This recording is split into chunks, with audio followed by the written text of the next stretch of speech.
So, Jay, good morning. Good morning. How are you? Still healthy? Still healthy and enjoying extra time with the family due to COVID.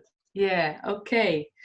Jay, can you tell us what was your drive many years ago to start with CI in your job?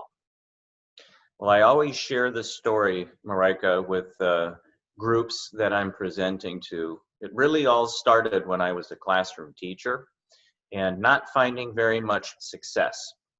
And I was exposed to the concept of continuous improvement and about how to get students engaged in their own learning. And that was something as a teacher that didn't come naturally, but something that I needed to learn more about. And what I discovered is through the implementation of continuous improvement, and in particular, the classroom learning community, the 8 components that we've been focusing on, it really changed the perspective of myself as a teacher, and the students were very engaged, very motivated, and they had a lot of ownership for their own learning. And that's what changed my career as a teacher, was finally realizing that it was about engaging students in their own learning. And that's really the foundation of continuous improvement, especially in the classroom with the pupils. Okay, thank you. But later on, you were not a teacher anymore. You became an assistant principal and later on a principal, and you also used it on that level? Yes, once I found the success with students in the classroom, as I have progressed my way through the educational system, as you mentioned, as an administrator, as a school leader, a school director, into the central office in the Stichting level, uh, and with the board, realizing how effective the continuous improvement methodologies really are. And Mhm. I use them as a school director and as a school superintendent, and I have found results at all levels. And of course, it's all about a systems approach. How do you create a learning Yeah. organization and ensure that all students are connected to the plan, and all staff members and teachers, all parents, and all community members? And that's part of the alignment concept that we focus on when we share about the continuous improvement model. So yes, once I got exposed to the methodology of continuous improvement, I never look back. It's always part of key strategies that I bring into any organization for which I'm leading. Okay, thank you. But what are the reasons for a school, for example, to start with CI? Well, it all has to begin with the answer to the question why. Yeah. And in our master classes, as you know, we want participants to be able to answer the question, why would we want to use continuous improvement? And the answer to that question comes from within. The answer to my question why was because I knew there would be a better way to positively impact student learning, the climate, the culture, student behaviors through this continuous improvement approach. And so the why is continuous improvement leads to better results. It leads to greater satisfaction among students, among staff members, and most among parents.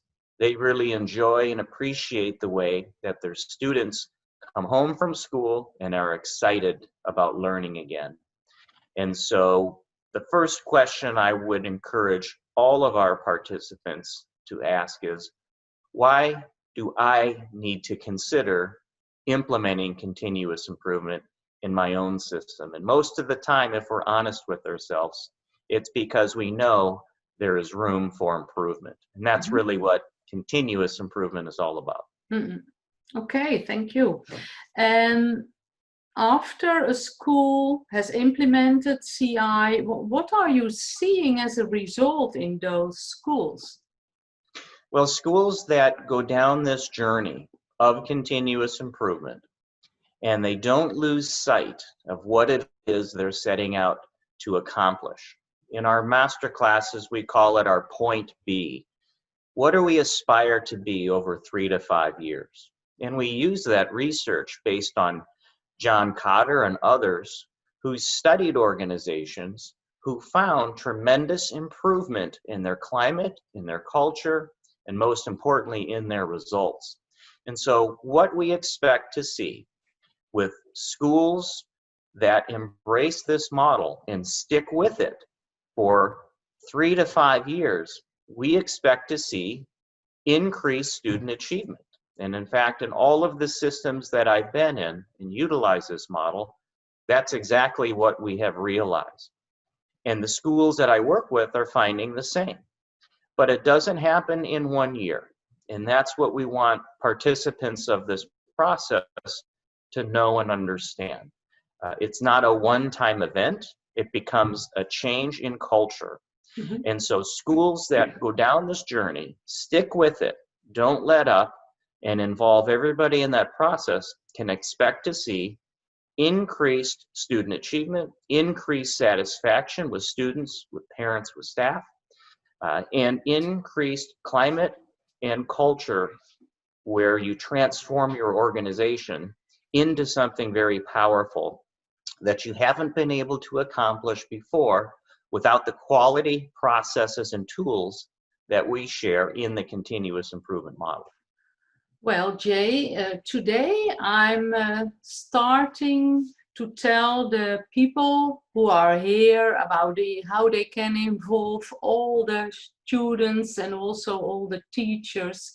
So I think I want to thank you for your answers, and we are going to make an inspiring day. So I hope we'll see again in real life very soon. I hope so, Marijke. It's been, I've missed my visits to Holland and working with Klasse.Pro and you.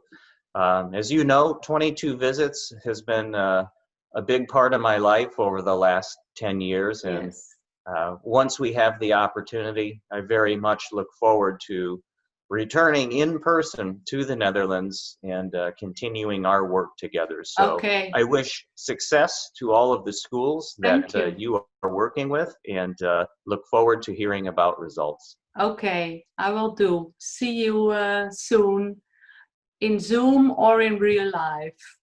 Thank you, Marijke. Okay, bye-bye. Bye.